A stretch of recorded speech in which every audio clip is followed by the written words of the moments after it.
and for Homestead. Today I'm going to be pressure canning some raw chicken. I want to make a disclaimer. I am very new at this. I've only made it one other time. We do what's best for our family. I will walk you through what I do and also the best place to find out how to do raw packed chicken, or aka ugly chicken as Sutton Days says. Go to Sutton Days on YouTube. She has some great content on canning. We'll tag her in the show notes. Yes, we will tag her. So first of all, I got some chicken breasts, and I'm going to go ahead and cut those into about 2-inch cubes, so I can pack them in the jars. I like to leave on the fat, just simply because it makes its own juice when you're raw packing. You don't have to get your jars hot. You just make sure they're clean, and you want to cut them into like 2-inch squares.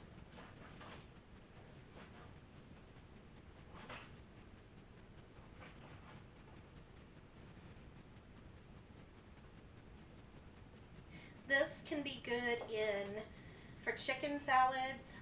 We just made chicken and noodles the other day, and I used this, and it's fairly simple. And if you like canned chicken from the store, you will like this even better. It's delicious. And you'll want to fill up your jars and kind of pack them down. It's usually about a pound per pint. And you'll want to pack them to like 1 1/4 inch headspace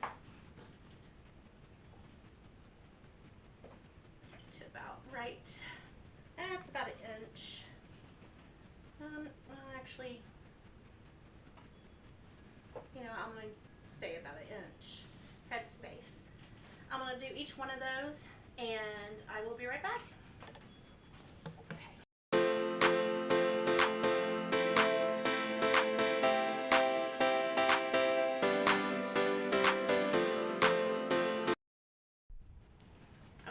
So what I'm getting ready to do is I'm getting ready to put 1/2 teaspoon of salt into each pint jar. This is optional, and you don't have to use pickling salt. I use pickling salt because I bought 2 big bags, so I'm using it. You can use any kind of salt that you want, that you feel comfortable with. Me, I like the pickling salt because, like I said, I have plenty of it I need to get rid of. And you don't even have to salt these if you don't want to. I prefer to have the flavor of salt. So what I'm about ready to do right now, after I put the salt in there, I'm going to wipe the rims off. You can use vinegar. You don't have to use vinegar around the rims. Some people do, some people don't. I prefer to use vinegar myself. Like I said, if you just want to take a wet cloth and go around here, that's to make sure there's no like nicks, and plus to clean off any like residue on the top of your lids so it will seal good. So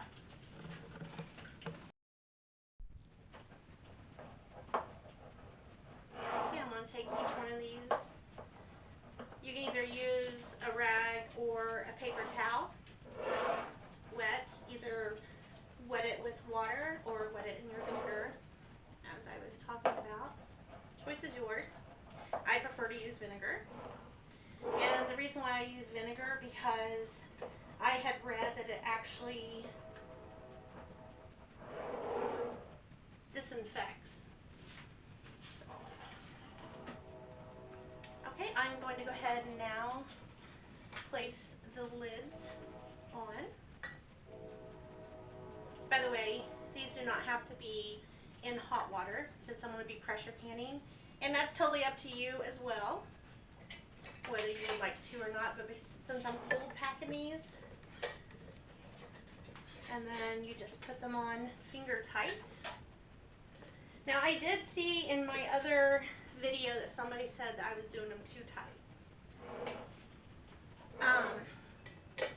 Finger tight, I think would be like screwing it on and just making sure that your fingers, you can feel like the tightness, but not too tight.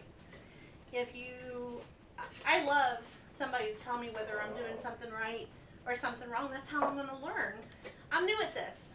So I love constructive criticism, and I love any kind of ideas that you can give me of what I can do different. If I'm doing something wrong, please let me know. I'm not an expert, nor will I probably ever be an expert, but I'm having fun.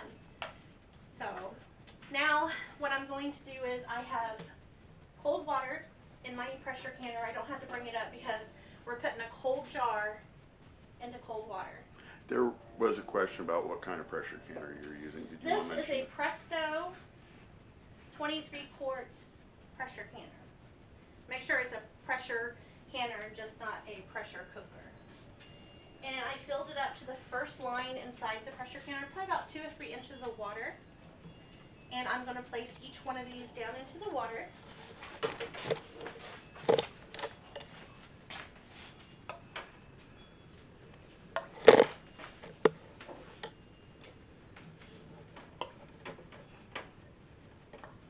Now, you can put an extra can of water in your water here to give some, so there won't be so much room around there.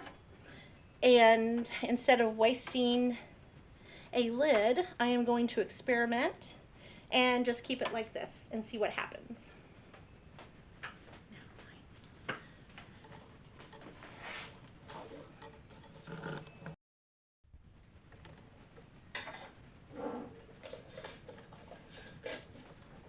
Changed my mind. I'm going to go ahead and put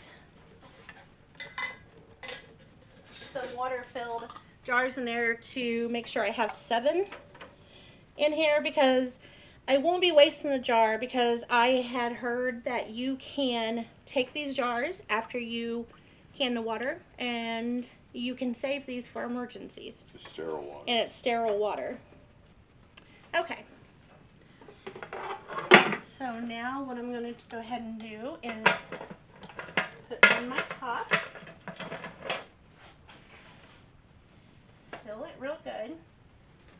I'm going to turn it on high and let this warm up and get to steaming. I did find out on my last video that I did not let the steam come to a full steam. So this time I am going to make sure it comes to a full steam. Then I will do it for 10 minutes for the steam to come out here. And then I'll put my pressure or my weight on. And I will go up to 11 pounds pressure for my altitude. Check your book, check your instructions to see what your altitude is, to see what your pressure is. Anyway, in the meantime, we're going to go ahead and let this warm up and come to a full steam, and I will be right back.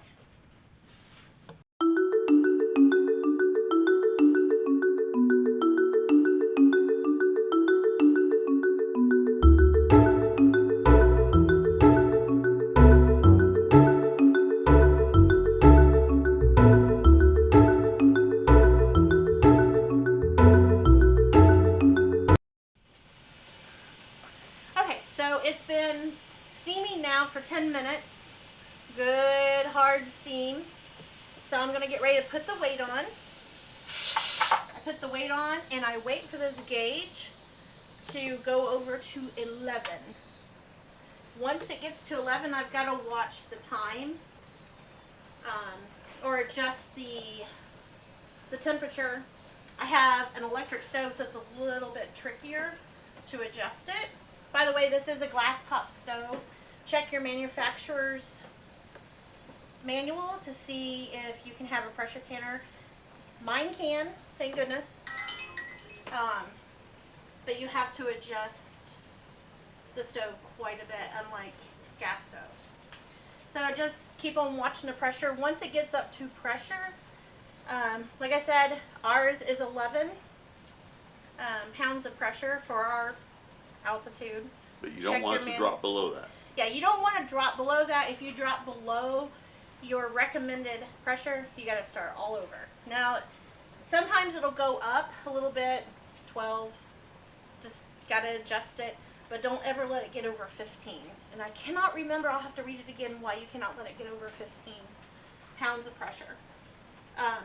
Once it comes to pressure, we will pressure can it for 75 minutes for pints or 90 minutes for quarts.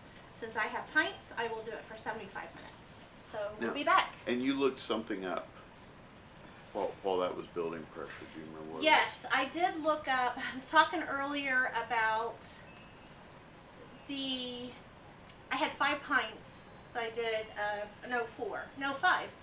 5 pints of chicken. And I put, it holds 7 pints per level.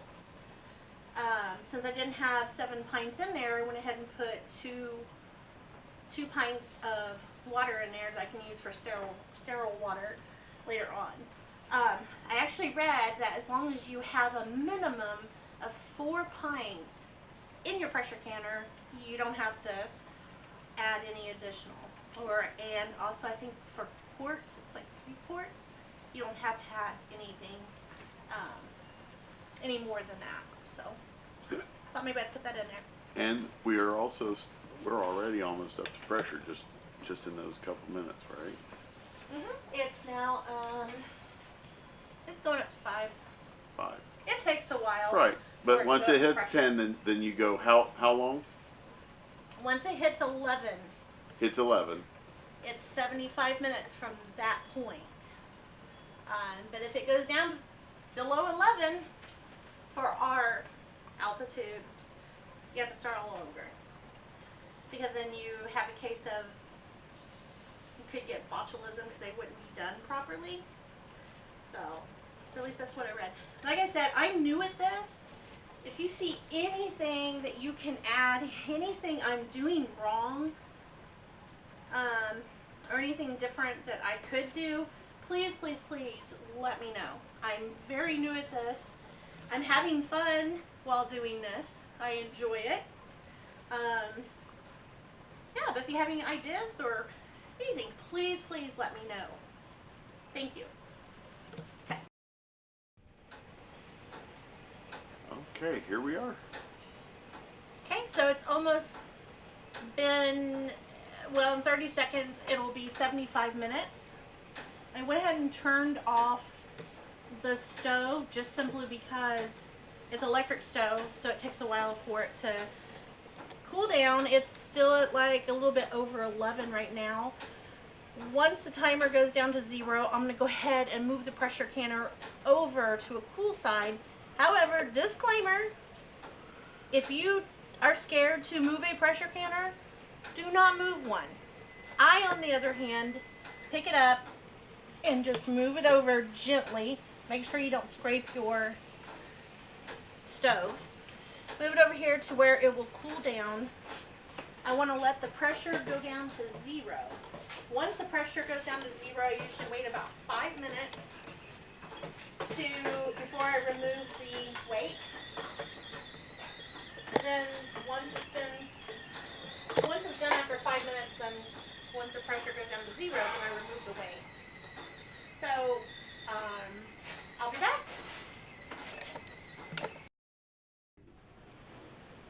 Hello friends, so we are back now. So it did go down to 0 pressure. However, I waited till this dropped, the little gauge right here, till it dropped before I even take this off. So I'm going to take the weight off. After I take the weight off, you can carefully take this off. Some people like to wear gloves or mittens, and that's fine. I just don't. You want to make sure you pull it away from you. I can't pull it up too much because my microwave is in the way. Make sure you put it away from you. And then I'm going to let them sit for at least 10 more minutes so they can naturalize in the air and get down to a decent temperature. And then I will take them out of the pressure canner.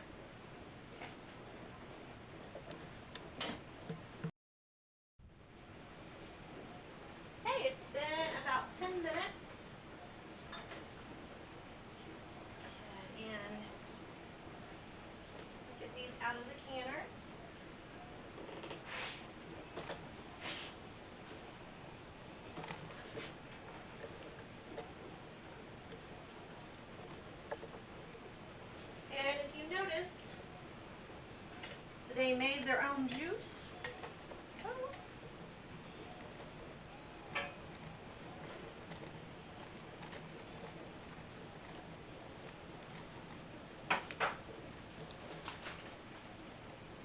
And they're still bubbling. One of them had already popped. I'm not sure which one. Those two didn't. Because I heard them pop earlier. But anyway, there is raw packed, pressure canned chicken. Now, like I said, the lady on Sutton Days, she always calls it ugly chicken because it kind of looks like ugly chicken. But when you get ready to make like chicken salad, I drain off the juice. I suppose you could probably save the juice for something, I'm not sure, because it's all chicken juice. It's great. Now when I made my chicken and noodles, I actually put the juice in there as well. But there you have it. So thank you for watching. If you like this video, please give it a thumbs up. And if you haven't subscribed, please subscribe. We'd love to have you. And thank you very much. And everybody have a good night and God bless.